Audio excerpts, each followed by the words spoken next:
Hi, I'm Chief Joe Ribeiro of the Manitou Springs Police Department. Because of the Waldo Canyon burn scar, flash flooding is a serious threat in our community.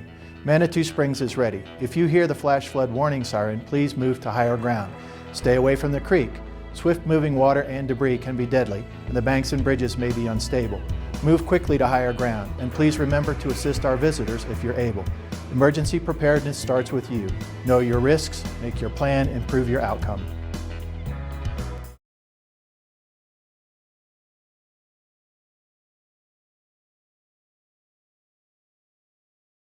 Welcome tonight. Thanks for such a great turnout. I guess it's great to see everyone, not necessarily for this reason, but it shows that there's a lot of community interest in what's going on, certainly post Waldo Canyon fire. I'm Commissioner Sally Clark, and I'm here on behalf of El Paso County.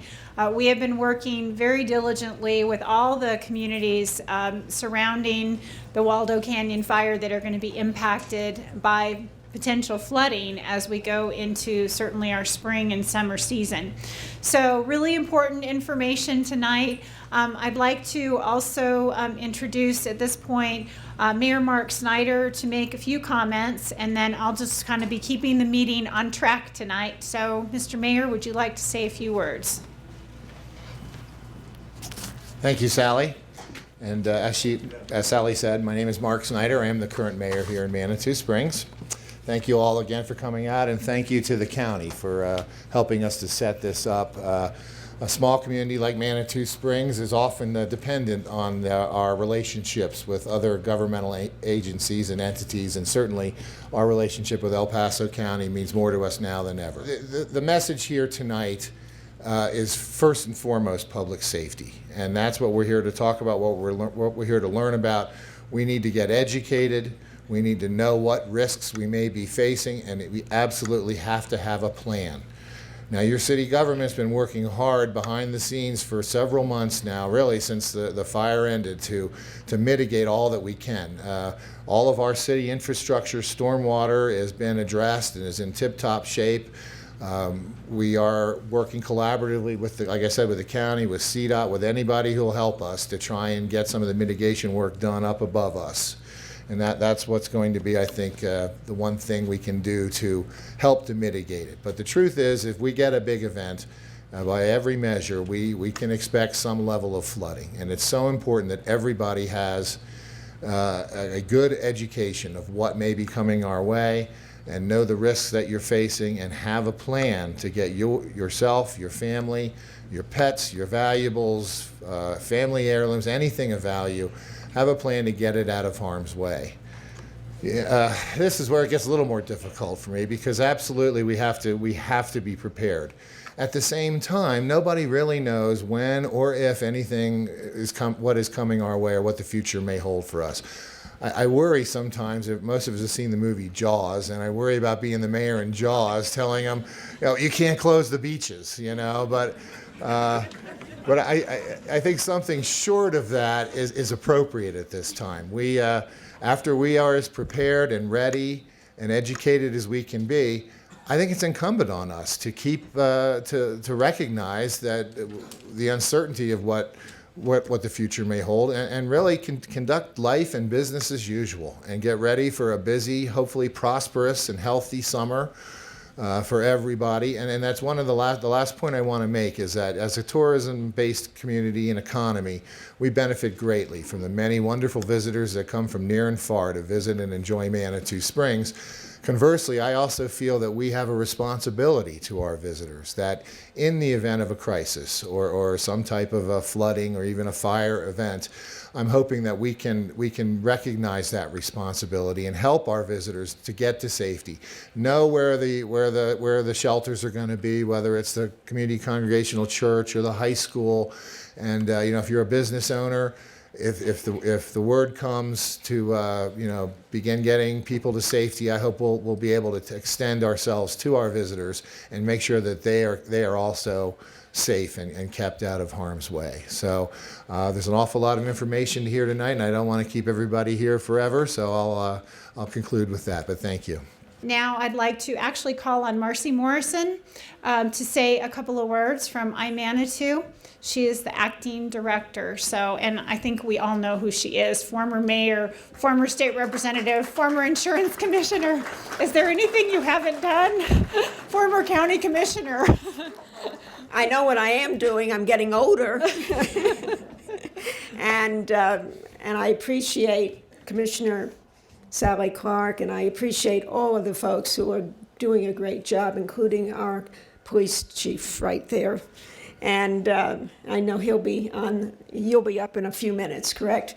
I just want to let you know that we are part of the chamber, or I should say we are the chamber. You know, we changed our names.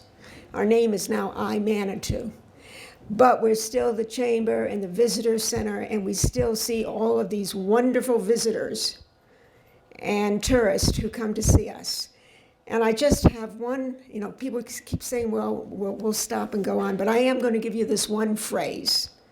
Small business is real business.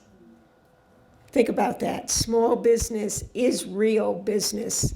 Over 60% of the businesses in the United States are small businesses, 50 employees or less. And we who represent many of you in Manitou Springs, we in the chamber, the board, feel very strongly that we want to be a part of the team that is helping Manitou to have not only a good summer tourist-wise, but certainly a safe summer. And so all of these people here tonight hopefully will be helping us have that safe summer so that we can go on and do our business of making the city have a great summer. And frankly, we don't turn away those revenues, do we? So thank you very much. Thank you very much. My predecessor on the Board of County Commissioners. Now I'd like to call on Chief Joe Ribeiro. He has been great, and even during the fire, I know Joe was there at a lot of the briefings, and I'd see him every morning early at the incident command post. So now we're in a different position, but he's still working, coming to our regional recovery meetings, and so I'd like to introduce your Chief, Joe Ribeiro. Thank you, Commissioner Clark. This meeting is really kind of the outward expression of a great partnership that's going on between our city, the city of Colorado Springs, the county, and the other neighborhoods and towns around us. So again, Commissioner Clark, thank you very much. Really what we're here tonight to talk with you about is to help you understand what emergency preparedness in the world that we're living in today or in the very near future. My piece of this is going to be to talk about the risk that we're all facing. I'll talk a little bit about the make your plan piece. The rest of the group mostly will talk about what that means, what you're facing, so that will help you be able to make your planning decisions. And when we say planning decisions, the first is your life safety, the life safety of your family, and the life safety of our guests. Second is your property, personal property and business property. And then third would be a plan to get your business back on track if we have an event, a small event or a large event. And that's really also part of what this emergency planning from the government side, what we're doing is the same kind of thing. What can we do to help you preserve your personal safety? What can we do then during a recovery phase to get our community and our businesses back online to get this community going again? So here's kind of what we face. This is a very busy chart, but I want to draw your eye to the yellow line across the middle. These numbers, the 3.3 and 16.4, the 3.3 represents a per acre shed of water off of Williams Canyon. Williams Canyon is the creek that comes down Canyon Avenue, goes into an underground culvert under Canyon Avenue, and then into Fountain Creek near the spa building. If you remember the 99 flood, that creek ran across or down Canyon Avenue. So in a normal sense, during a normal storm, we would see about 3.3 per acre cubic feet of water coming down. With the burn scar, what has happened in the burn scar is that about 75% of that burn scar is moderate to severe soil burn, and about a 65% grade on most of that burn scar. So what that creates is an environment called hydrophobic soil, or what we know very similar to asphalt or concrete. It's a very firm, water doesn't soak typically into this kind of soil. It just runs off. So with a soil like that, we will see approximately a 54% increase in water. This 16.4 per acre cubic foot, to put that in perspective for you, a 10.0 per acre cubic feet of water is about 1,500 cubic feet per second coming down Williams Canyon. So what we can expect to see is almost a 400% increase from a pre-fire watershed to the post-fire watershed. So what we would see coming down in a normal 100-year event now comes down 4 times that in just water alone. Studies are currently going on as far as the debris that comes down with this. And this is a kind of an example of what's going on in the soil up there. We can expect to see estimates, current SWAG estimates, are about 100,000 cubic yards of debris. So that's soil, rocks, stumps, ash coming along with that water. Now to put that into a little bit better perspective, 100,000 yards of debris is 1 football field 12 feet deep at the base of Canon Avenue, essentially. This is a look into Williams Canyon from Rampart Range Road, and you can see very severe burn. This is right after the fire. No green. During a severe rainstorm, what we will expect is that much of that debris, much of those trees, that burnt vegetation will come down with the water through Williams Canyon. Last year, while we were still trying to find out whether the fire was contained or not, on July 30th, we had a rainstorm, a half an inch of rain in an hour. A very threatening storm. Our folks from the Weather Service are going to talk about this a little bit more later, but we were fortunate in that storm. Ute Pass got to have a little bit of a taste of it. The way the storm moved across the area here is it came across the watersheds along the Ute Pass. It went around Williams Canyon and then back out. And we also got another part of that storm across the northern edge of the burn scar. So the area that threatens us the most really didn't see the kind of water that was coming down on the July 30th storm. But this is what happened on July 30th. And this is just one event, and it was pretty much our first event. So the storm flows then, again, were, this flow was estimated at about 12 feet high. It was able to pick up 3 horse trailers and carry them along with it and jam them into a culvert on Highway 24, and we'll see some more of that in a little bit as well. Some of the homes were flooded. We didn't, as far as I know, lose any foundations. No homes floated down the creek, but we did have some damage. So the half-inch in an hour storm in the Ute Pass area is not unheard of. And again, our meteorology folks will give us a little more on that. So also on that July 30th storm, this is a picture from Monument Creek. You can see on the left, that water is kind of a trickle. It went from almost nothing to almost 4 feet in 30 seconds. And this, we're not seeing the amount of debris that we would expect from Williams Canyon Creek. This is an example from our neighbors at the Hayman. This is Highway 64 after a fairly significant rainstorm. And what we're trying to show here is the probable or possible damage that we could see on Highway 24. How quickly a road will wash out if the water in the creek is going around the wing walls. That's a mouthful. like we have at Rainbow Falls and some of the other culverts that go under Highway 24. The point here is we could have a significant road closure, and if you're driving, to not cross roads where water is crossing the road, or if you can see it going around the wing walls, not to go across. This is again that July 30th storm. I was telling you that it moved the horse trailers. This is a vehicle that got caught in that debris flow. Thankfully, nobody was in that vehicle. But this gives you an idea of the amount of debris that came down in that storm in the Higginbotham Flats area, I think, or Higginbotham Farm area. Is that right? Right at the Medical Marijuana Center up there and across. Yeah. I think I've given it the address of 420 Highway 24, but nobody understands that. So what I'm trying to do really is set the stage. I'm going to give you a couple of things to think about in your planning process. These are a couple of tools.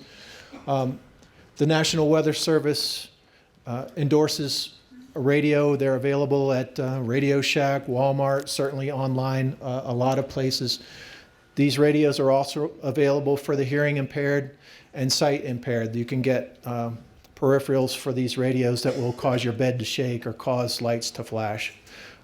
It's a very inexpensive tool. It will give you the National Weather Service alerts for our area.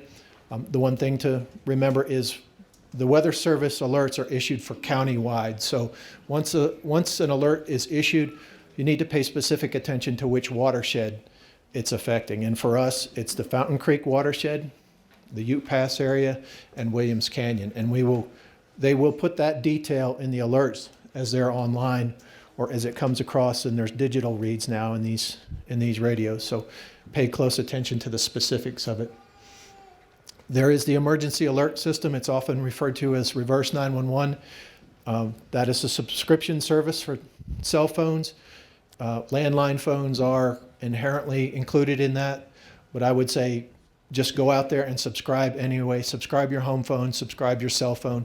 With your cell phone, you can get texts, and our experience is that texts are much more efficient when being issued than the reverse 911. One of our fears is that this water could come so quickly that it will outrun the reverse 911. So it would be embarrassing to say I got the reverse 911 after my house was flooded. So again, the first layer could be keep in touch with the Weather Service. If it starts raining, watch the news, listen to your weather radio, be subscribed. I just mentioned the TV and radio. And there is available, again, the Weather Service is going to give you the specific address, but if you search for the USGS, there is an alerting system that you can go out and subscribe to the monitoring of the USGS devices in Fountain Creek and Williams Canyon.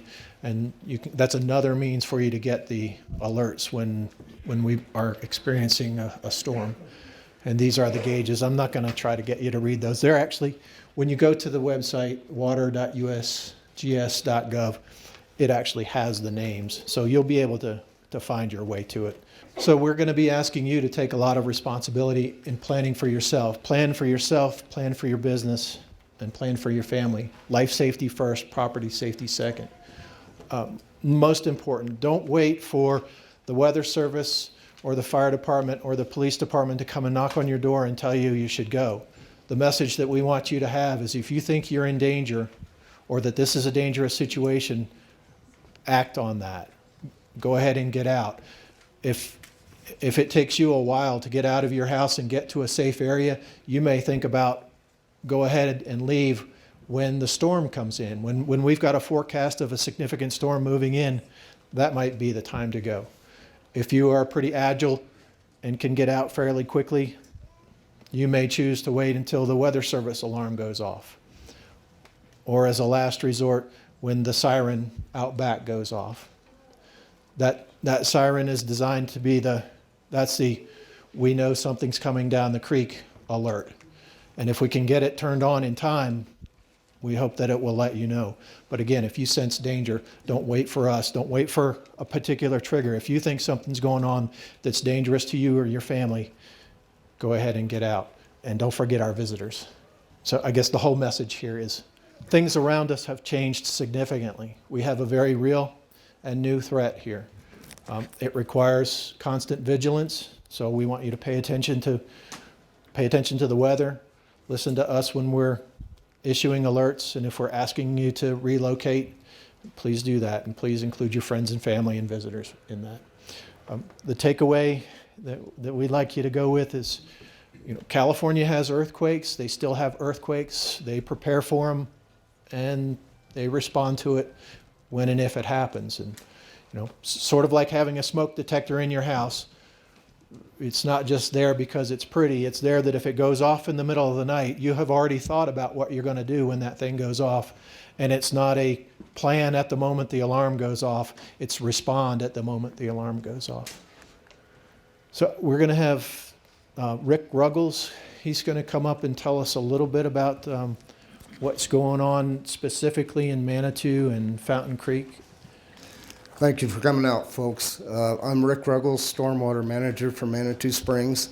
I just wanted to take a few minutes and show you some slides that projects we've been working on as far as mitigation. Forgive me, these pictures are a little bit small, so it may be kind of hard to see what's going on there. I'm starting up at the very top of Fountain Creek as it enters Manitou Springs. This is Rainbow Falls. And this is a major project that CDOT is getting ready to take on. You can see this wing wall right here leaves a very small gap, something we call a choke point. And the project on the top of the falls will be to remove this wall and make it more parallel to the highway. So that should give us another 10 to 15 feet as far as opening that choke point. And I'm not sure, oh, here it is. There is a little bit of a drawing there on the right-hand side, but I don't think you're gonna be able to see it, but it kind of indicates the current position of the wall down here, and then it shows the new position. So we're anticipating that to get started real quick. I understand there were some delays with CDOT planning and whatnot. So any day now we should see them get started on that. And then below the falls, you can see Highway 24 up here at the top.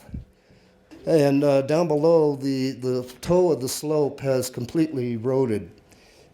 Basically, that's on the cut side of the creek, and it has removed quite a bit of debris, and that caused quite a bit of sedimentation in the July 30 flood that we experienced.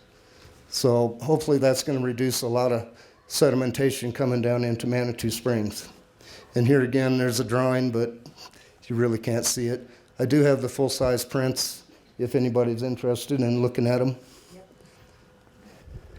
So moving on, we've removed several large cottonwood trees out of the creek bed. This particular one was up here by Tubby's. It basically caused the avenue to top when we had that July 30 event. So those have been removed. As a further mitigation, we're going to look into removing those stumps because it is still causing somewhat of a choke point there, but it's definitely better than it was. Next slide. We've installed warning signs at all the creek crossings. Anybody that lives here knows where the creeks are, but if you're a tourist, you might not necessarily know that. So that'll help inform our tourists as far as getting out of the way. This is the area behind the businesses that front Soda Park. And you can see over here on the left, we've got quite a bit of woody growth. So we've been concentrating on removing the debris and woody growth out of the creek bed to open that up. Since we're looking at this slide, you can see the mud line from that July 30 event, and you can also see how close it's coming to the supports holding that whole cantilever up. So we felt it was important to get that out of the way. And we may still have some problems there, but it definitely won't be as bad as it was. And moving on. There's two drains up in the Canyon Avenue area that basically started out looking like this, curb cuts with very little capacity. So we've gone in and we've opened up those boxes and doubled the basic size of the overall drain. Now, the importance of this is you've got a 60-inch box culvert that goes down the middle of Canyon Avenue that most people don't even know is there. But this particular drain here on this side is a separate box culvert. So it gives us a little bit more capacity as far as if we do see water coming down on Canyon Avenue, which is a good possibility. Here's a good picture of that box culvert. It goes underneath Canyon Avenue. It starts up by the church. I believe that's like the 400 block. And it goes all the way down to Soda Springs Park, where at this point right here it dumps into Fountain Creek. So you can see we've gone in there and inspected the entire drainage and removed any obstacles and basically just getting ready for high water. Next slide, this is Canyon Avenue. This picture was taken up by the Narrows. You can see there was a considerable amount of woody growth in there. We've gone in and mitigated all that growth, so we've got a nice clean channel to start with, and hopefully that will improve any overtop situations. This is Upper Canyon Avenue. Same type thing. You can see how it was pretty well impeded, and we've gone in and cleaned that all up and should have full capacity as far as the flows. Bank stabilization. This particular project here is directly under your feet, those people standing on the edge. And basically that's a method of protecting these reinforced pilings that hold up that cantilever of City Hall right there.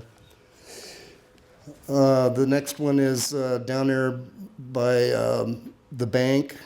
This wall was completely deteriorated out. The bank came in and replaced that, and fortunately they got it done before that big flood. So, and if they hadn't, I'm sure that it would have caused a lot of damage to that wall.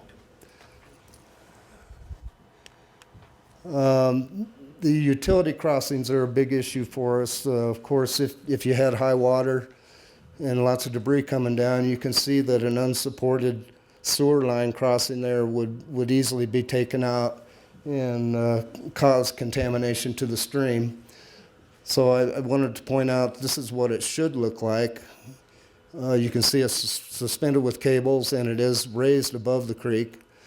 So we're identifying these problem areas, and we've had an engineer take a look at them to see what can be done to help support those and keep them intact. So that's an ongoing project, and we hope to see some progress on that real soon. And this is just another example of the creek crossing. This is a 12-inch water main, and you can see there's very little clearance between the water and the pipe. So it's that type of thing we'll be looking at as far as either reinforcing them with concrete or raising them and or both. So it's a major concern right now. And I just wanted to close with this. If you see any problems that you think are going to cause flooding in your general vicinity, please contact Public Works, and we'll at least come down and take a look at it. There may be some issues on private property as far as major removal, but we'll do anything we can to help you. And that's basically all I have. Thank you all for coming out. Now I want to introduce Andre Bracken, who is our El Paso County engineer, and he's going to talk about some of the things that are being done upstream to protect us downstream. Andre. Thanks, Commissioner Clark. I'm Andre Bracken, county engineer. I don't have a presentation, but I do have some points to cover here on what we're doing now and what we're planning to do in the near future. This is kind of a short-term and long-term problem we have to solve. With the fire, as many of you have probably already heard and seen, What's happened is we've lost the vegetation on, I want to say it's around 18,000 acres of the uplands, and that's a situation we're going to have to deal with for many, many years into the future. Luckily, there are some programs out there to deal with that. A lot of that area is in national forest, while some of that area is on private property. The Forest Service started working on that last year, right after the fire, with aerial mulching and a lot of work that was on Forest Service lands. However, they could not work on private property. A lot of the loss of vegetation, the fire, scorched was on private property. There's a program that the USDA has through the Natural Resource Conservation Service called the Emergency Watershed Protection Program. And we were provided, as Commissioner Clark said, about $1.2 million to start off with. We've got about $7.2 million now for the Waldo Canyon fire area. And what these projects are is it really addresses the long term. The idea is to recover that burned area, bring the vegetation back, grow the trees back, and get it back in place so that when you have a big storm, you don't have water rushing off of it as quickly. We live in a drought-prone area and a flood-prone area, or it's basically a flash flood type of area, being in the west, and that's not going to change. But the loss of that vegetation has the result of speeding up the runoff so that it's going to go a lot faster without that vegetation in place to hold it back. And with that sped up runoff, you're going to get all that sediment coming down the slopes that end up in Fountain Creek and the waterways that you wouldn't ordinarily see. So a lot of these projects have to do with the various agencies getting together, working with the property owners, getting permission and their agreements to put these sediment traps and various types of devices on their property that will do several things. One, catch sediment, but all in sticks and trees and all the stuff that comes down in the channels and surface runoff. But also we're looking at an aerial mulching project on private properties similar to what the Forest Service did. Those are the long-term projects. Now, with this money, it's 75-25 money. 75% of it's federal money, and then we have a 25% local match. Now, our grant area deals with the unincorporated county lands, Manitou Springs, and Green Mountain Falls. That's our grant, the entities involved in our grant here. And so the 25% match, luckily we can match that with in-kind services. In other words, if we do some of the work in-house with our own engineers and for instance, I'm sure some of you are aware of CUSP, which is the Upper South Platte Coalition. They bring forth basically workers that'll do a lot of this work without us having to go and contract the work. So we can use that as local match also. Now, the challenge here is the $7.2 million has to be spent by December. So we have a lot of work. We have a lot of projects in place that we're ready to cut loose on. But with the federal money comes various strings attached. There's clearances, environmental clearances that we're working on right now with NRCS. Once those are cleared, we'll be able to cut loose with quite a few of these projects. What the county specifically started doing and is still doing, as you're aware, we have crews that are very familiar with the UPass area. We've been up there working for, some of these crews have familiarity with this area going back 25 or 30 years. So we know all the roads, we know the bridges, we know where the problems are, we know where the culverts are that needs to be fixed. But mainly what we're trying to do is keep the channels, all these conveyances clear and open so that when the floods hit, they're not obstructed and the water can pass through. So we're up here on a regular basis doing that, and it's a big challenge for us. It's a much bigger challenge than it was with the threat of additional runoff. And just one point here, I think it's your expectation that elected officials and public officials would come to you and tell you what we think is going on. And that's what we're doing here. This is not alarmist.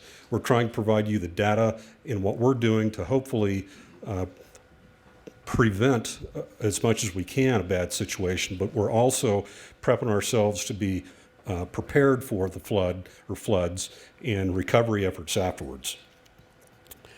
A little bit on CDOT. You saw a couple of slides here. The Rainbow Falls project is a little over $1 million project that CDOT's got.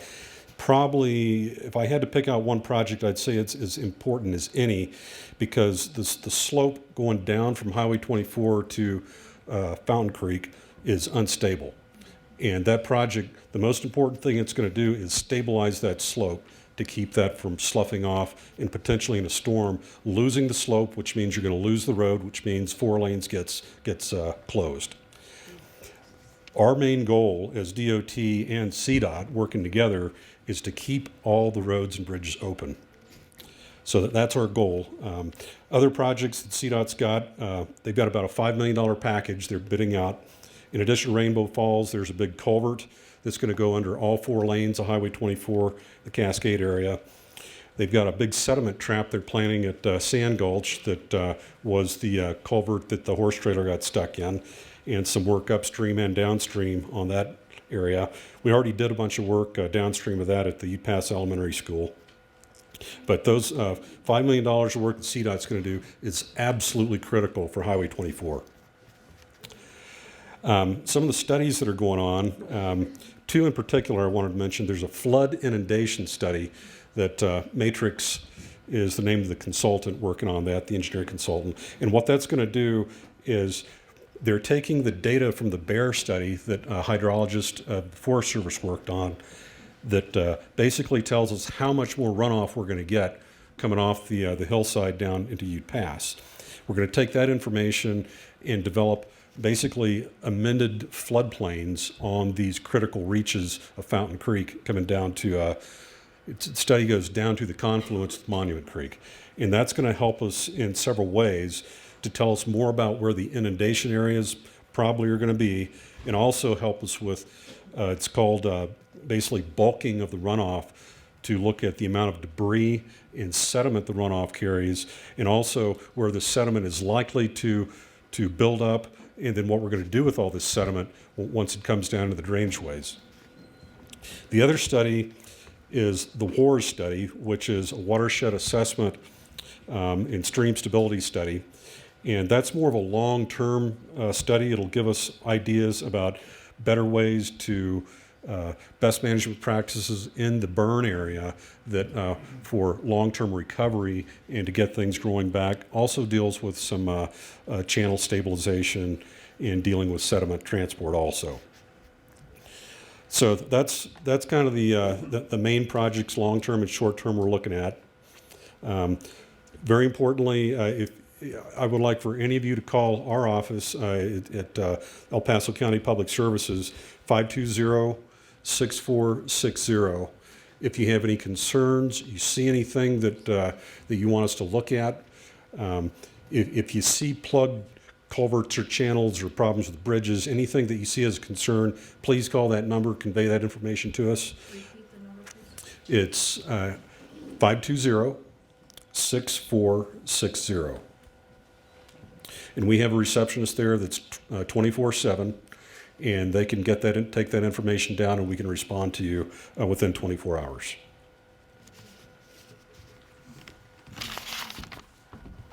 Thank you, Andre. Just to let you know, too, El Paso County on our website, elpasoco.com, www.elpasoco.com, does have a disaster recovery and an emergency preparedness page. So if you'll go to that on our website, it directs you to a lot of these additional pages where you can get to CUSP, the Coalition for the Upper South Platte, to volunteer if you'd like to volunteer on some of the restoration efforts, all kinds of different information that interconnects. So that's an easy website, or just type into Google El Paso County, Colorado website. Otherwise, you'll be in Texas, and that won't help you a whole lot. Anyway, I'd like to introduce Teresa now, and she's going to give us some updates on what's going on with their mitigation efforts and volunteer opportunities. Hi. As Sally said, we're a nonprofit, the Coalition for the Upper South Platte. We have, well, the reason we're here is because we have vast experience in fires, and I've worked my fair share. And one of the words that I hear coming out tonight that I would say is inappropriate is if it floods. It's when it floods, and to the degree it will flood. I have not worked a fire that has not had floods. I would love for this one to be the exception to the rule. And we can pray, but that's a small chance.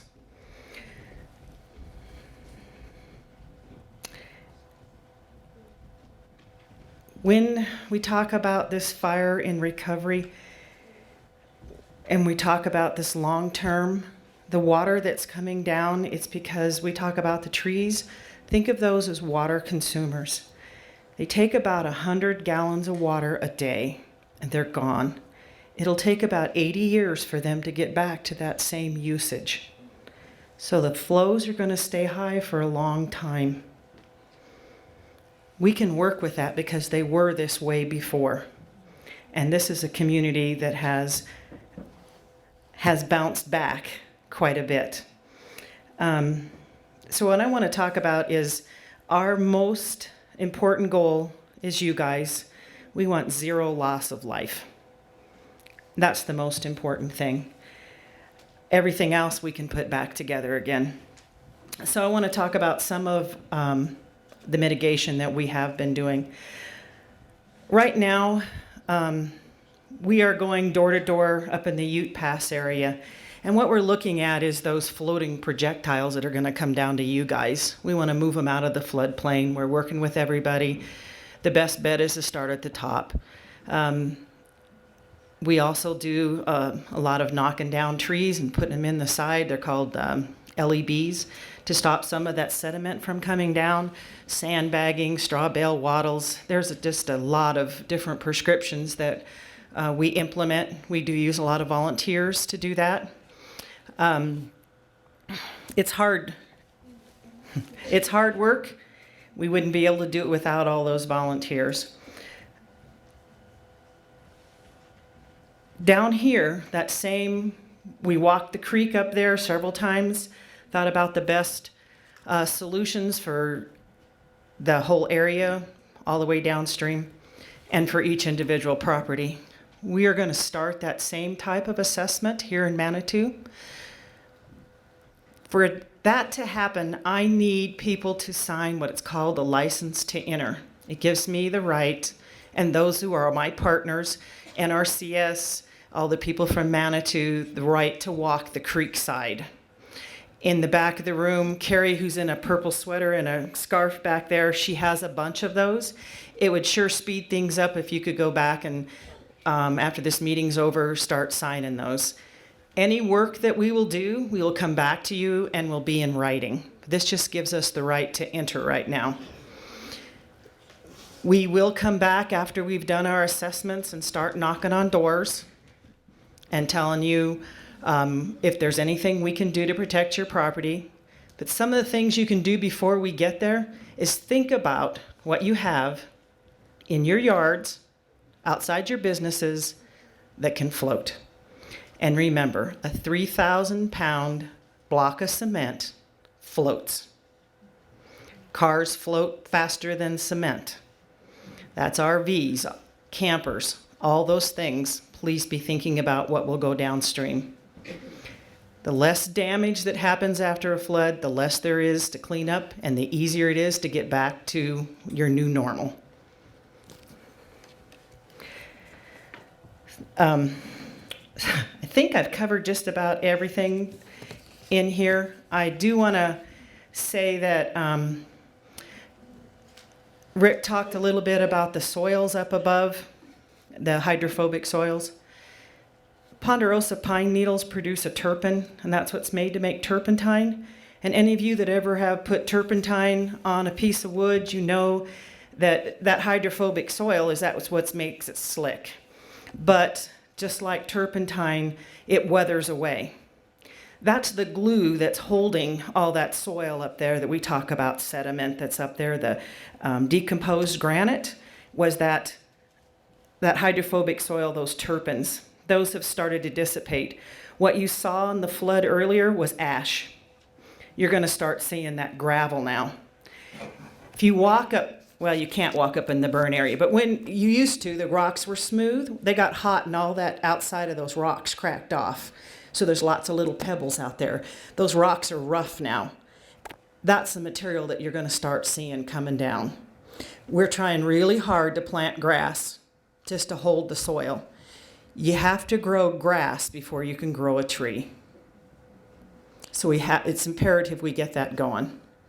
I think someone else is going to address a little bit more about that seeding effort. So I'm going to close up right now, and I'll take questions in the back afterwards. Obviously, we're here to talk about flooding, but in addition to that, in terms of being fire-wise and just cognizant of the dangers of living in a wildland interface, which we do here in the Pikes Peak region, certainly talk to your fire chief if you have questions on how to provide defensible space, and take some own responsibility for your property, because this is not just about, this is about responsibility from the personal side as well as learning more about what to expect from a flooding perspective. Now I'd like to introduce Steve Sanchez, who is with the U.S. Forest Service, and he's going to tell you about the watershed assessment that's going on. Thank you. Good evening, and thank you all for coming out for this to hear and talk and ask questions afterwards. We have 10 minutes to talk, and luckily I'm right in the middle of the agenda, so lots of the speakers said quite a bit of what I could have talked about, and I don't have to repeat that, so I try not to. I have a few slides I'm going to show you, and I'll try to give just a few facts. I'm not going to bore you with a bunch of facts, because what you're really here is to hear the messages, the key messages and the key points. And if you need some facts, you come and ask me afterwards, or one of my coworkers, Leah. All right, so this first slide that I have is it's just some work that's accumulated. I'm here to talk primarily about the watershed and river sediment supply study. What is that? It's a study where we look at the fate and transport. We try to analyze what's happening with the water, the sediment, and the debris. Try to calculate and estimate and predict what's coming down the mountain. We can't stop it from coming down the mountain unless we figure out a way to stop gravity, but that's not going to happen. So all this material is going to come, and with it is going to come the stored energy that's right behind it. It has mass, it weighs, so there's this kinetic energy, and when that kinetic energy builds up, it causes more and more destructive behavior. So what we're here, or what we're trying to do collectively, is to reduce the impact. We can't stop it, but we could sure slow it down and try to do it over a period of time to assist the ground to recover and to grow grasses and other vegetation.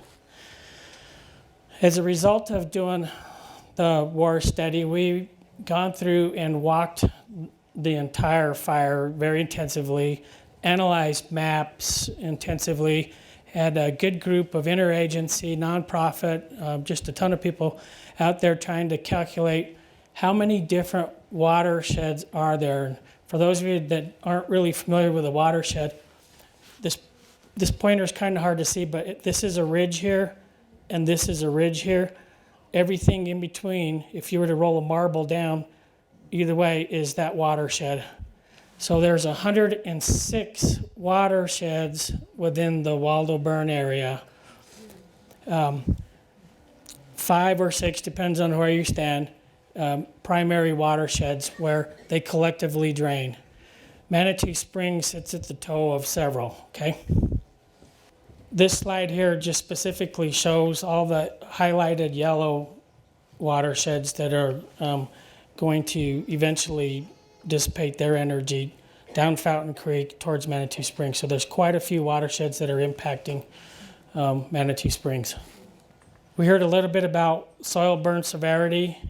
A good portion of the watersheds that are impacting Manitou Springs on that western and southern end are anywhere from 60-75% moderate to high soil burn severity. So we expect a pretty rough reaction, a bad reaction to water. Any rainfall that's coming down, it's gonna come down pretty heavily. There's not a whole lot of vegetation to hold it back. We've calculated and predicted the amount of sediment, debris, and water, and you heard a few numbers thrown around, but this is just to kind of show you the complexity. This study started in mid-November, and it will be finalized here shortly and presented to the regional recovery team the second week of next month. You've seen a few slides. This one here is kind of to illustrate a pretty major point.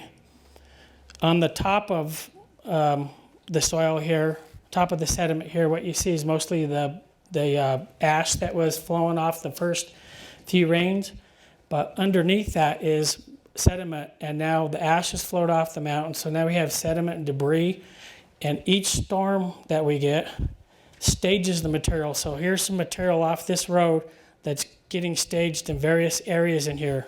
What does that mean? It gets staged high up on those hillsides, and there's no vegetation to hold it back. As soon as it loses its water holding capacity, as soon as it gets too heavy and it can't deal with the kinetic energy that's behind it, all that mass and weight, it's going to release. And it's going to do this in multiple watersheds multiple times until we catch up with this. Just another shot from a helicopter showing the soil burn severity. All the trees eventually are, hopefully a lot of them will fall. They'll be fixed to the slope through some of our crews that are working, some of the volunteer organizations, but a lot of that material has to go somewhere, and gravity's going to tell it where to go. The impact from just one rainfall event on a small watershed.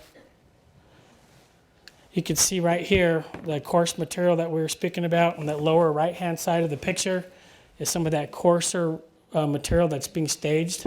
This was last July, at the end of last July, this picture. There's a big wall of sediment, another with the coarse, very coarse rock that's just being staged. And there's, hundreds of these, probably thousands of these areas being staged. We learned from the Hayman fire some good treatment methodology. And this is some of the techniques that we've already deployed on Waldo and will continue to deploy and look for additional federal funding to deploy. And these are detention basins. On the lower picture, it shows 3 successional detention basins with the upper one, middle, and lower. Before is the upper picture, after is the lower picture. So what happens is the sediment comes down, the first big hole in the ground captures most of that energy and sediment. Then the second one starts picking up the slack, and then finally the third one.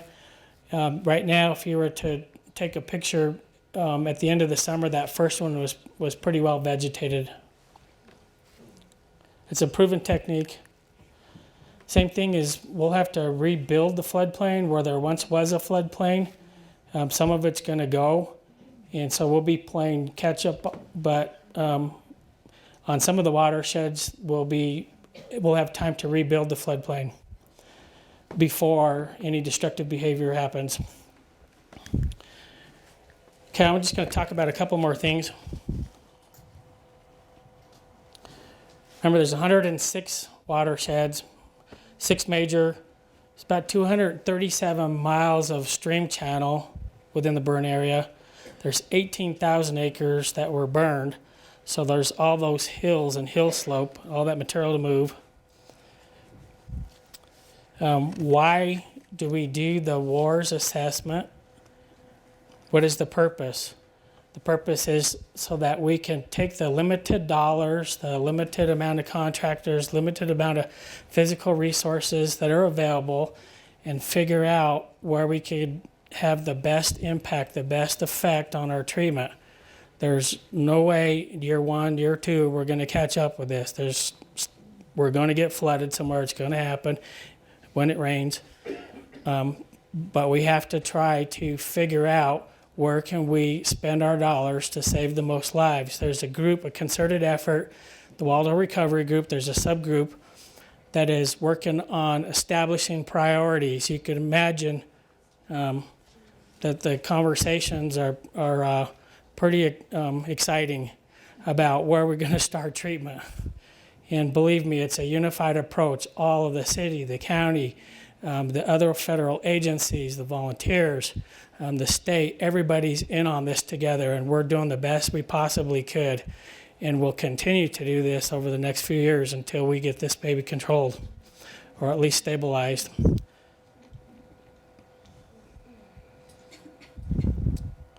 The types of treatment we've already heard, we'll see additional mulching on private. There'll be some helicopters flying, lots of heavy machinery going up and down the roads. So, please be respectful to that machinery. If you see it coming down the roads, get out of the way. Some of it will be loaded with, whether it's sediment coming down or stuff going up. Please be, mindful of that. The forest is working on some other long-term stuff, recreation, reopening parts of the site, and we understand the economic vitality of the forest to the city of Manitou Springs. We understand that we're trying to do the best we could to open up what we could, but it has to be safe. We have to make sure that you can safely travel, that trees aren't going to fall on you, that there's ways to get in and out.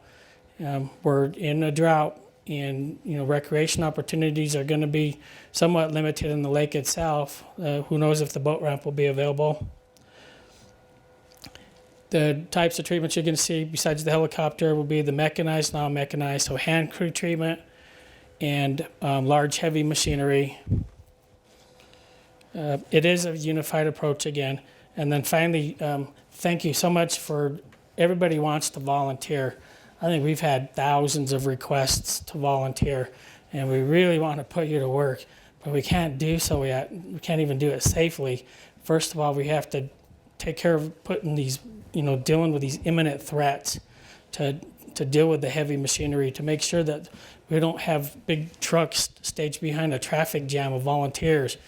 We have to work collectively with all the different groups. We have to do all the, cultural and wildlife, all the federal stuff we have to do to make sure that those clearances are done ahead of time. So we'll put you to work soon, but it's going to take a while. And thank you very much.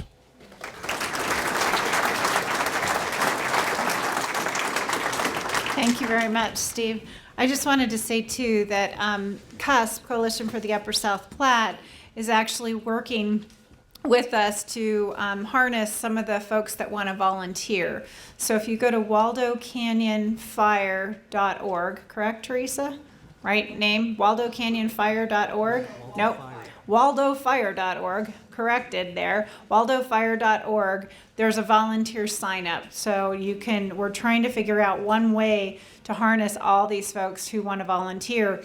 And the NRCS dollars, the 7.2 million that we'll see in our community, the 25% match that has to be raised essentially can be in kind, which includes the ability to use some volunteer work. So folks that need that assistance can use volunteers to sort of get to that 25% match, and so can we. So if you want to help, waldofire.org.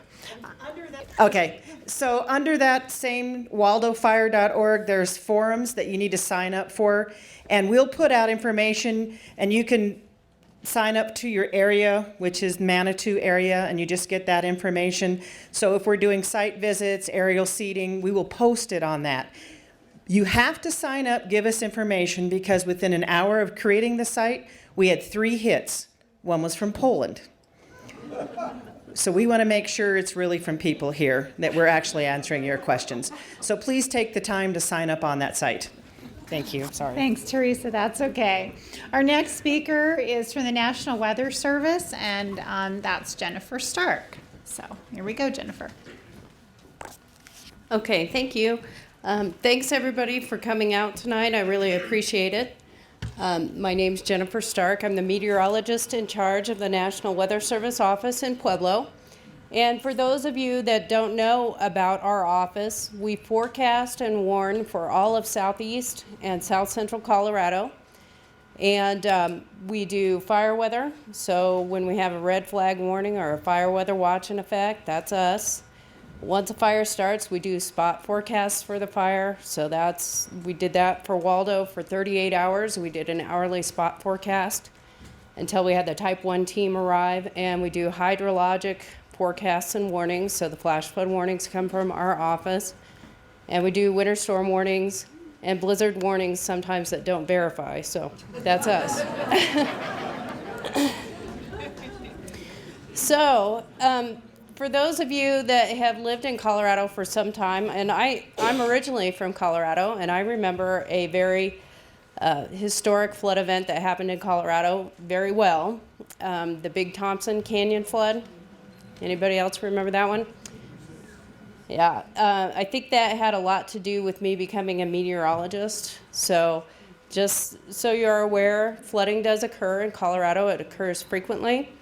What is the definition of a 100-year flood? Does that mean that happens only once every 100 years? No. That means that we have a 1% chance of that happening in any year. For the initial studies that were done on the Waldo Canyon burn scar, the BEAR team, the Burn Area Emergency Response Team, used a 10-year rainfall rate of 1.75 inches. That's not a lot of rain. So other historic flood events that we've had in Colorado, and in this area specifically, the Memorial Day flood of 1935, quite a bit of damage, rainfall total of 7.3 inches. And some of the other results of that flooding, all the bridges spanning Fountain Creek washed out, many people killed, many homes damaged and destroyed, 5 to 6 feet of water down Bijou Street in Colorado Springs. So many of us can't even really quite imagine that. But here's a photograph. So it does happen. And another photograph. The mid-June flood of 1965. So 3 days of heavy rainfall across eastern Colorado, several lives lost, and $500 million in damage. And the spring flood of 1999. And I believe that event actually the rain fell on top of snow in April.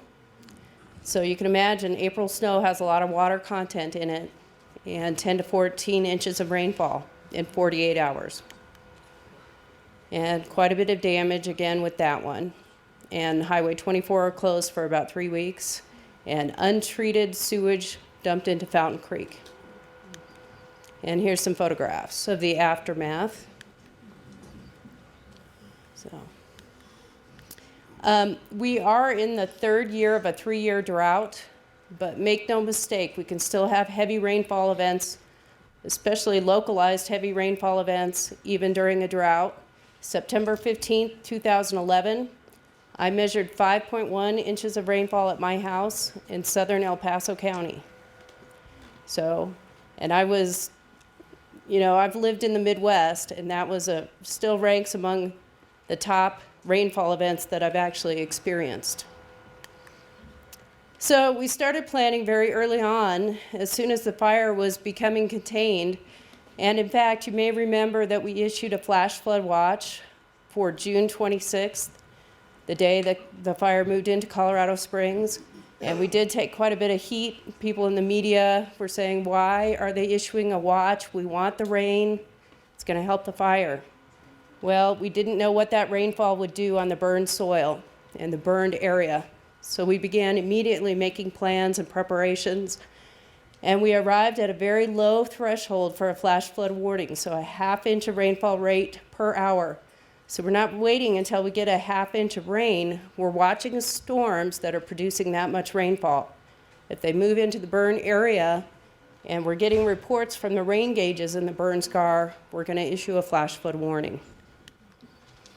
And other products that we're issuing, we're kind of doing a tiered approach. If we have any rain on the burn scar, say a few hundredths of an inch up to 2/10 of an inch, we're going to issue a special weather statement called a significant weather advisory. Within that product, we may tell you that we're not concerned about flooding, that we're just going to have a little bit of rainfall, no other storms are developing, or we may say, keep an eye out. There's more storms in the area, more potential for rain. 2/10 to a ½ inch of rain in an hour, we're going to issue a flood advisory. So this is where we may have some nuisance flooding. Some of these little dams of debris may start coming down because we're having enough rain to move this material. And that ½ inch rainfall rate per hour, that's when we're going to issue the flash flood warning. When we issue that, it triggers the all hazard NOAA weather radio. So, and there's no manual intervention. As soon as we issue that warning, it goes across weather radio, and that's our entry point into the EAS system, the emergency alert system on TVs and commercial radios. One thing that Chief Ribeiro said that I want to clarify, when we issue a warning, we're issuing it for a polygon, so a very specific area, but weather radio still activates on a county-wide basis. It's not geo-targeted to that warning. So that's a little more specificity about that. But when we issue a tornado warning for Falcon or Calhan, you're going to get that. All right? And the other thing that we're doing a little bit differently when we have a flash flood warning, we might keep that out for other areas, maybe for 1 to 3 hours. But in this case, we've had debris and movement well after the rain has stopped, so we may extend that flash flood warning. So in our office, we're using Google Earth to be situationally aware. What are we monitoring? Which streams? What creeks? How do they affect different areas? If a thunderstorm moves over part of the burn scar, we may just issue a product for one specific basin. If, as on July 30th, it affects the entire burn scar, we may go larger with our warnings and statements. So again, we're very concerned about the Highway 24 corridor, Ute Pass, and some of the watersheds. And one of the things is that many of the culverts under Highway 24 are undersized. They may easily become dammed with debris. And very small basins that have specific outlets along Highway 24. There's a few of these. And that's one of the culverts that we're concerned about. Very small, undersized. And Williams Creek, that's taken from the top. And the Camp Creek watershed. And that's from Glen area as well. So July 30th, 2012 really is the most rain on the burn scar so far. And one of the things that happened, it wasn't just one thunderstorm, it was a couple thunderstorms that moved over different portions of the burn scar. And finally, we just had several storms that kind of conglomerated and moved over the entire burn scar. And it lasted for several hours. So, and most of that happened before we had the mitigation work done, the aerial mulching and things like that.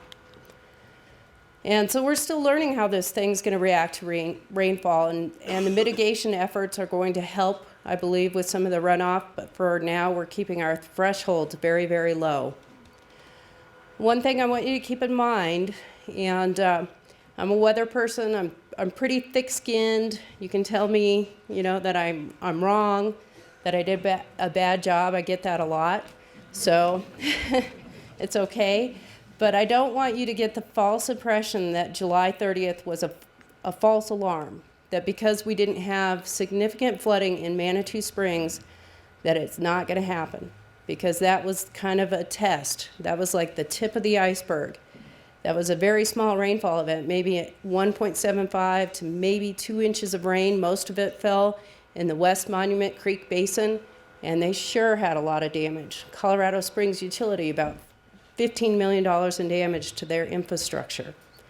Not that many homes, not that many people were directly impacted. So how are we getting rainfall information from the burn scar? Well, there's a couple things that we're using. We're using our Doppler radar, which can estimate how much rain is falling from thunderstorms.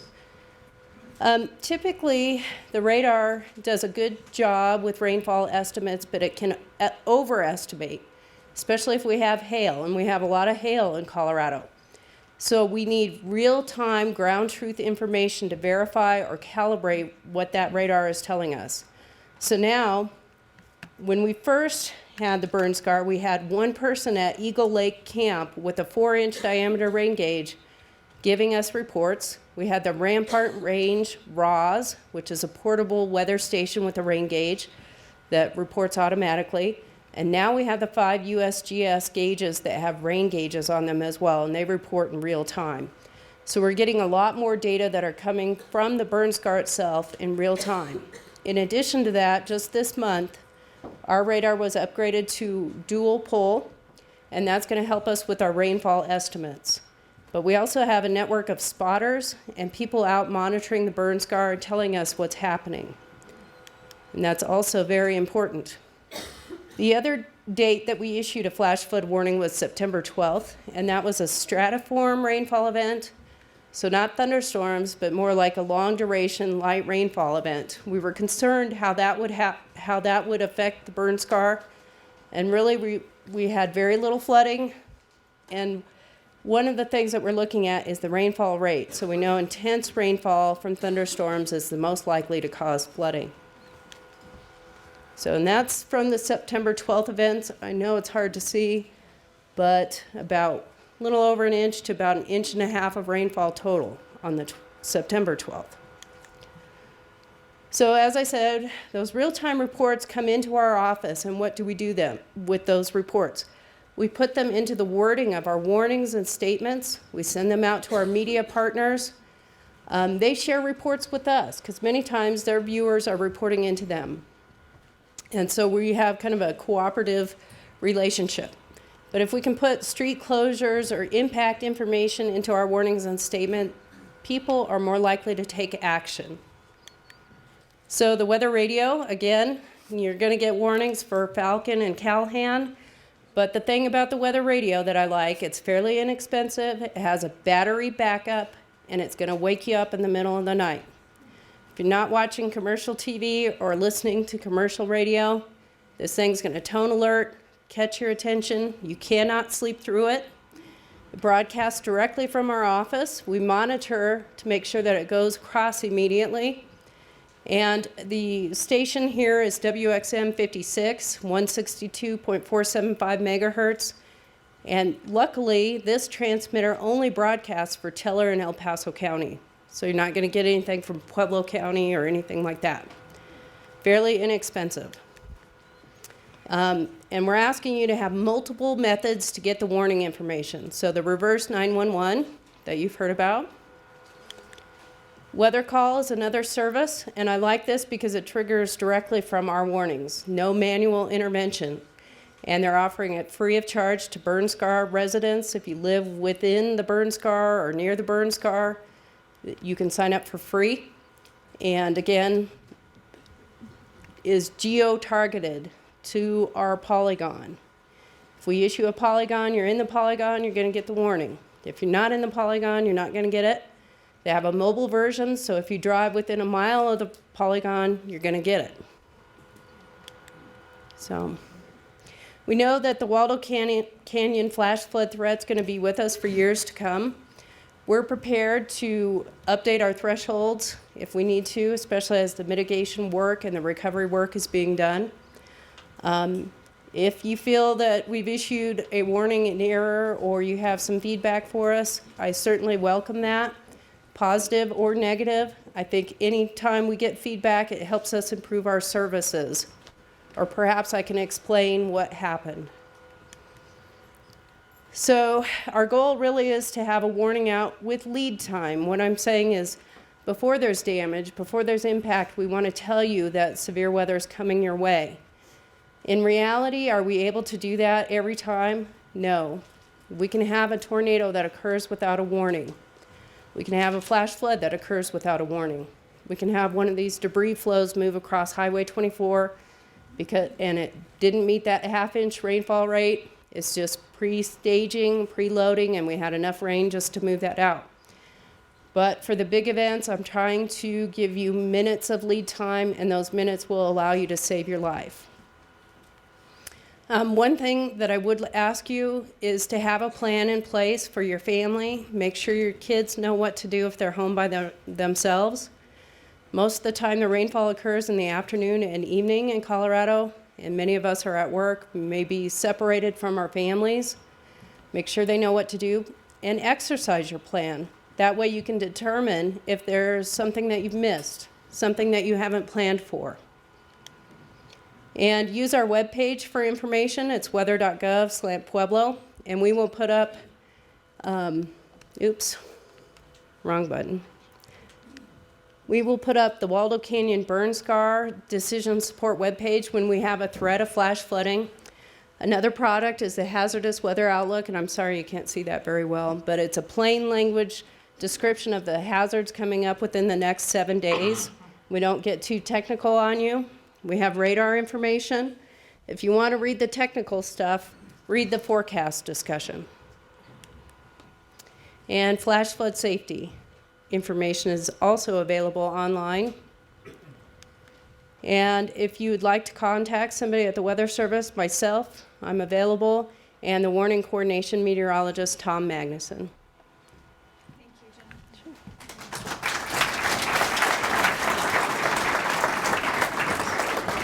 Seen this presentation a lot now, and it's scary every time I see it.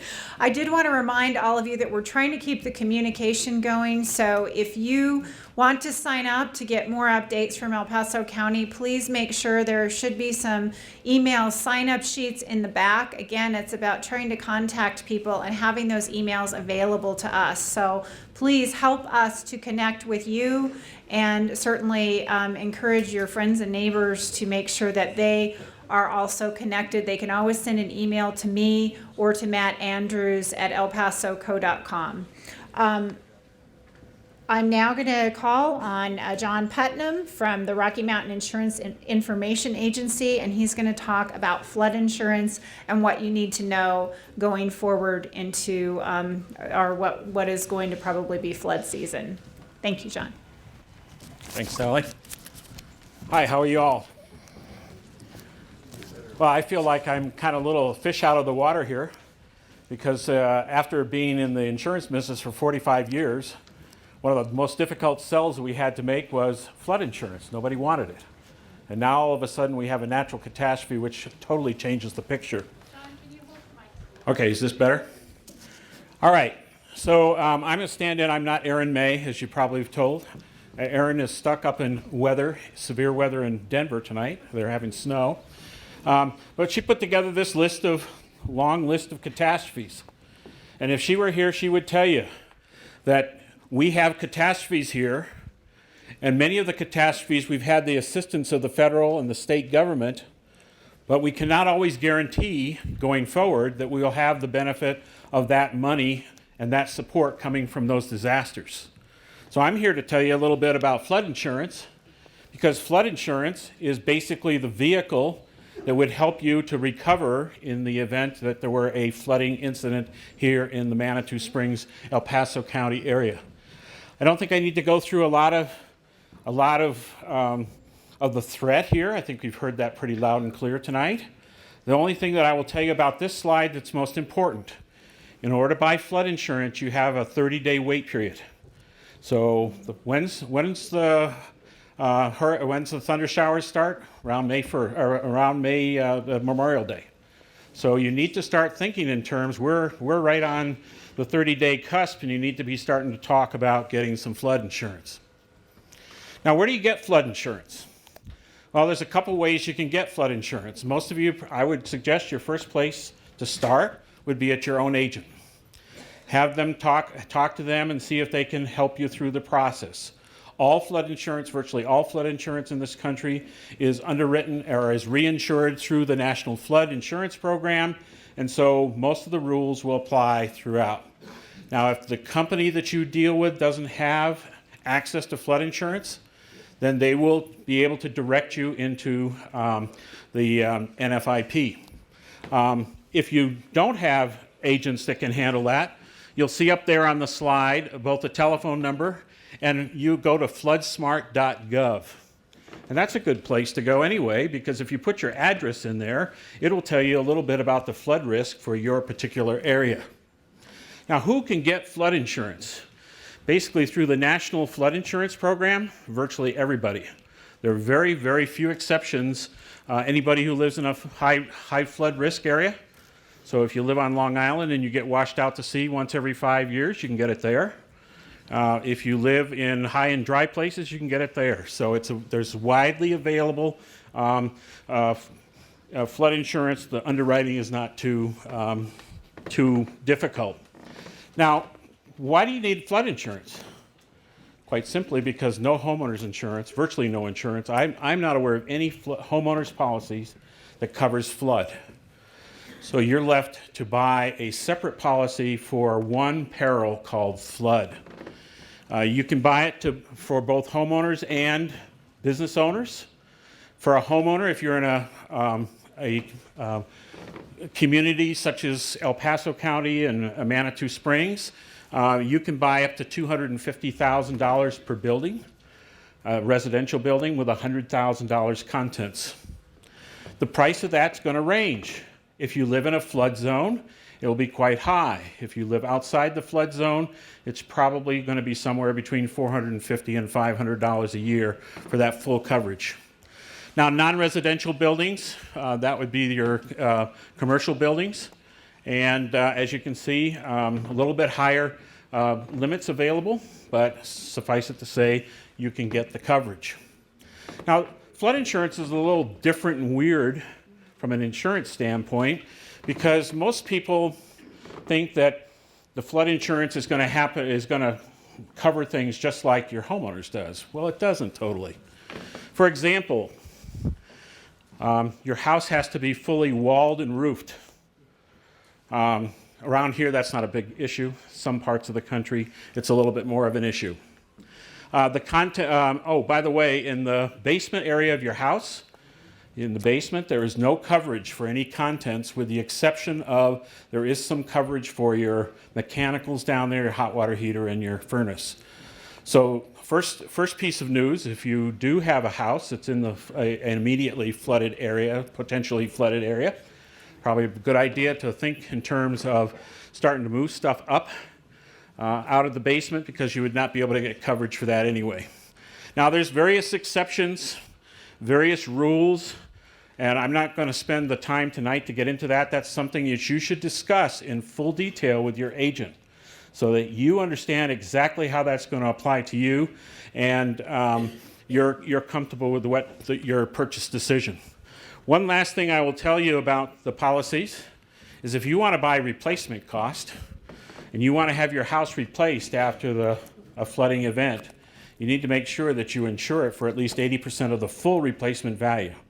You don't buy small limits hoping that you'll have the small loss. You have to buy the full limits, or you're going to be subject to going back to actual cash value, which, trust me, you don't want to get into if you can help it. So what's the definition of a flood? As I said, around here, one of the most difficult things is we're in a semi-arid area anyway, and so why would anybody in their right minds buy a flood insurance policy?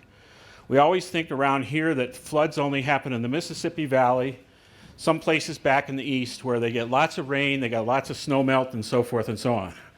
So as I said, one of the hardest sells for insurance agents historically has been, why do I need a flood insurance policy in El Paso County? Well, around here, there's really two reasons why you need it. And now you need it even more. But the first reason around here is, if you live in a floodplain that's mapped by the NFIP and you have a federally insured mortgage, your mortgage company doesn't give you a choice. You have to buy flood insurance.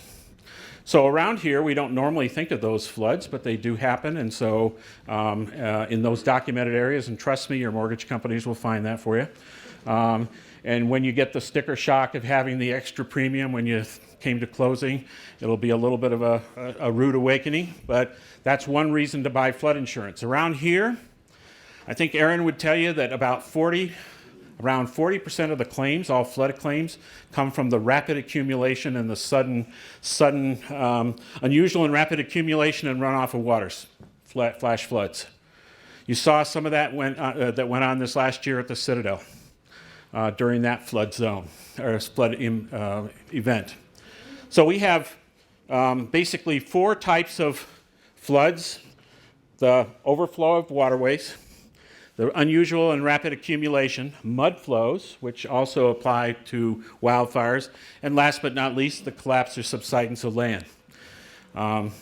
Where that place up in Washington a couple weeks ago where the house went off the cliff, that would be covered by this kind of policy if they had it. So where can you go to get more help? I would start with your local agents, but know at all times you have the backup of not only Erin May, whose contact information is there, but also Norm Ashford. They're out of Denver. I've known both people for more years than I care to admit to, and I'm sure they'll be glad to help you with your further questions. I think that's all I've got for the flood, and we'll deal with questions afterwards. Now I'm going to call on Aspen Point and Bill Patterson. John, I think I accidentally called you Bill for a second here. That's John and you're Bill. And they're going to talk about what they've been doing to notify folks about how to be prepared. So here you go. Thank you very much, Sally. Hi, my name is Bill Patterson. Got a bit of a script. I'm a member of the Aspen Point, Colorado Spirit Wellness Support Team. We are crisis counselors, employees of Aspen Point, and our mission is to aid in the recovery for individuals and the neighborhoods affected by the Waldo Canyon fire. We offer a listening ear and guidance on resolving the emotional effects of this experience, and we connect residents to other helping agencies, such as Catholic Charities, the United Way, and the Long-Term Recovery Group, and others. We distribute our flyers and other fire and flood information door to door in many area neighborhoods. Some of the material is on the back table. We attend community events and meetings and serve on several ad hoc committees that are formed to rebuild our community. We are available to provide brief counseling, no cost, confidential, no cases opened, no records are kept, no insurance involved. We are funded by the Colorado Department of Health until the end of July 2013.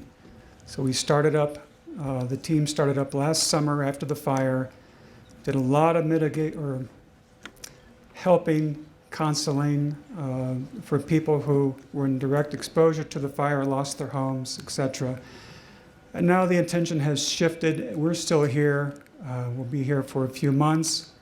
And so we're working down here to distribute literature and information. One of the programs, this is a shout out to the Manitou Springs Middle School kids. Their teacher, Cindy Myers, called me up and asked if we could have a program or something for them to do on their community outreach day last Thursday. So we had a handful of kids and a handful of parents and teachers, and we took them to a neighborhood and distributed about 400 flyers on a Thursday afternoon. And it was very good for them. It got them outside, got them involved in community outreach, and it helped those people too. Everybody who got a flyer and a brochure on their door welcomed that. We also have another problem. It's called I'm Not Scared When I'm Prepared, that we're starting with school children. In brief, it's a bag of emergency essentials like a thermal blanket, a flashlight, and identification forms, et cetera, that the child can have. We're doing this in several areas, schools in Manitou Springs, up Ute Pass, and in Colorado Springs.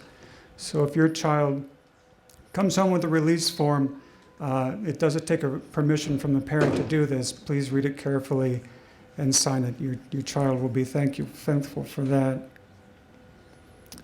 Okay. I did everything I was supposed to do.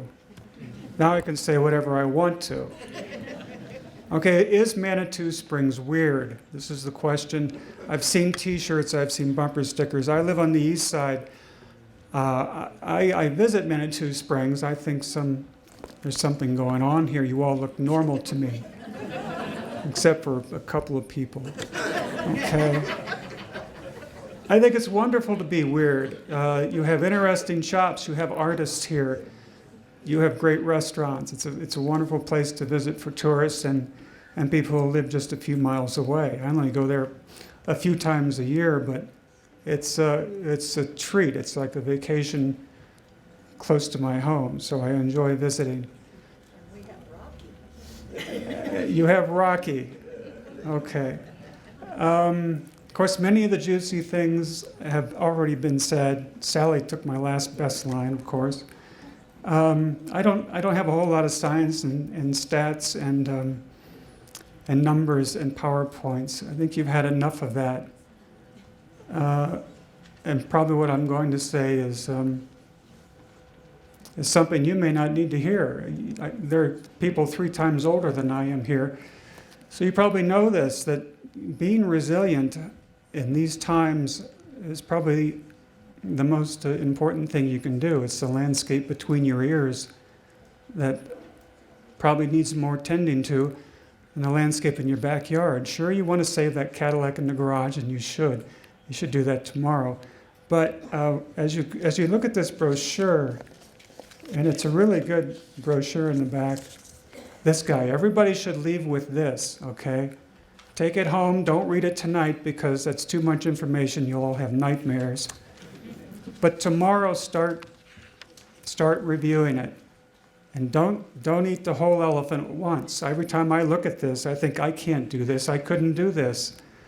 But you can do it if you take nibbles out of it, okay? Aim for the important things, something that's important to you. Do a few things. If it's do a few things today, do a few things this week, you're getting something done. You know, get those valuable photos and mementos out of the basement, okay? Get a kit ready and a couple of plastic tubs. The insurance has been mentioned, of course. But yeah, don't be shocked, because eventually you'll have to accept the reality. You'll have to plan, you'll have to prepare, and as Sally said, or the weather lady said, practice. Go through a routine, rehearse what you're going to do. This is a time to make friends with your brother-in-law, because you may be sleeping in his living room. This is a time to return that wheelbarrow to the neighbor up the hill because you may need his garage for some of your stuff. This is a time to build community. This seems an odd thing to say, but I hope I don't have to see you this summer in a one-on-one consultation to get you moving on with your life, because that's my job, to help people get over roadblocks, emotional roadblocks. So if I don't see you, congratulations, and I hope you do well this summer. Thank you.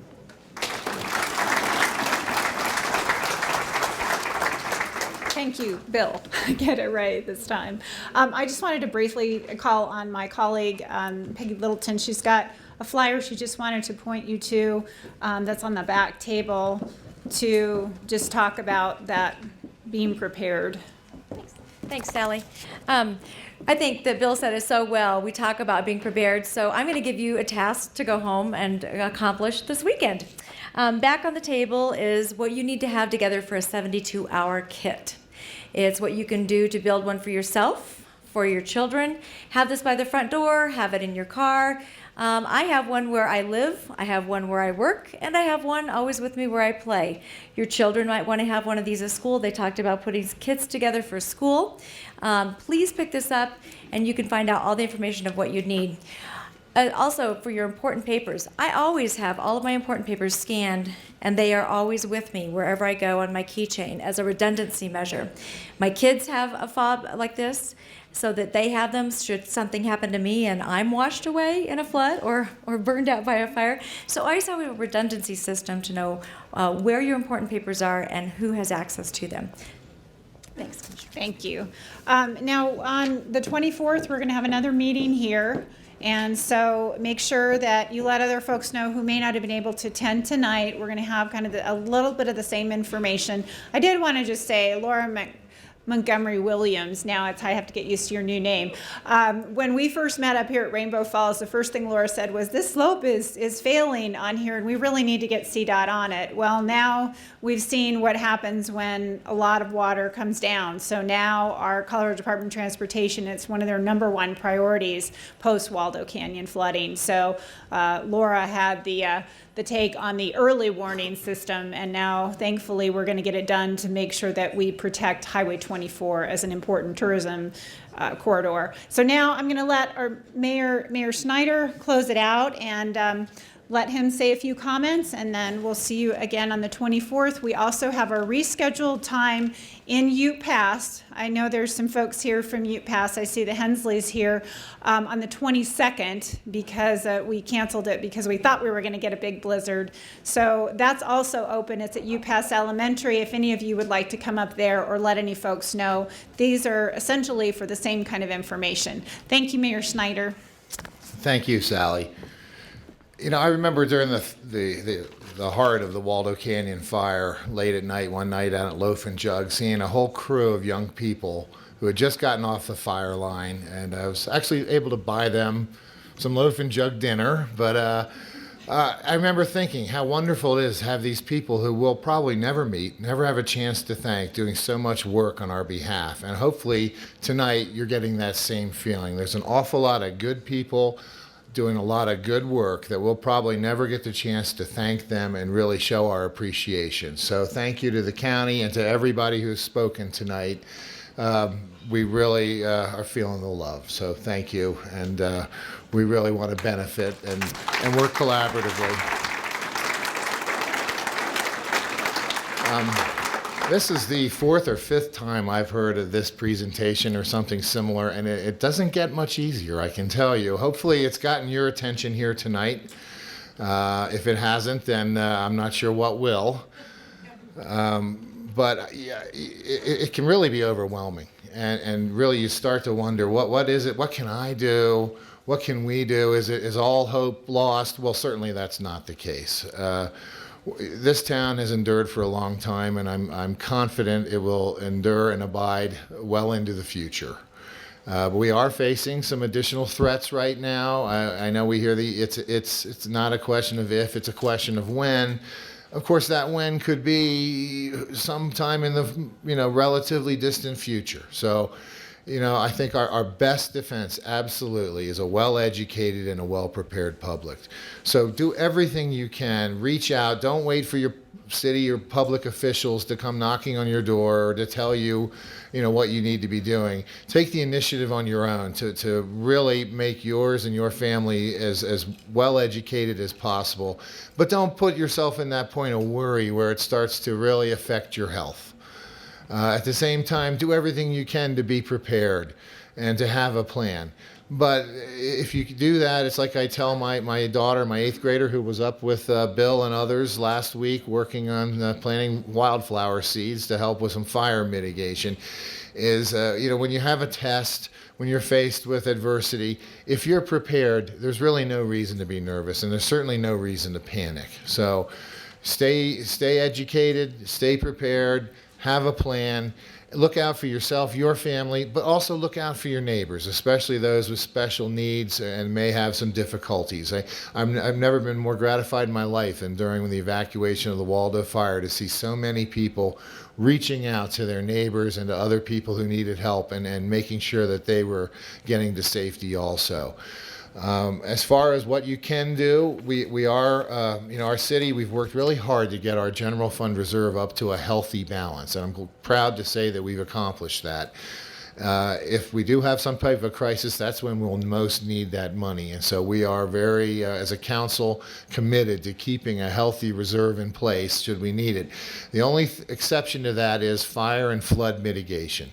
and we are fully prepared to help fund that. And with that, we have several projects coming along really in real time right now. Regional Building has been very generous with us as far as providing some seed money and some grant money that we're hoping to match. But we will be doing some volunteer projects, perhaps along the creek. Certainly, we're doing some fire mitigation projects. We have the Mile High Youth Corps coming out and doing a big swath of our south side here. But we're also looking at maybe hiring some high school and college kids for the summer, starting in the next, maybe even the month of May, and having them do as much mitigation work as possible. I know our fire department will be launching a Firewise program in the next few days or a week or so, and that'll be something to look for. And even this Saturday, I've been alerted that there's a Step Up Manitou Springs, Saturday, April 20th. It's a Clean the Creek project, and I'll have this flyer there on one of the back tables if you're interested in getting involved in that way. But we really need to pull together like we have in the past, and I think we can weather this storm, this potential storm, as we've weathered other things in the past. So thank you all very much for coming out, and please share this information with your friends and neighbors. Thank you.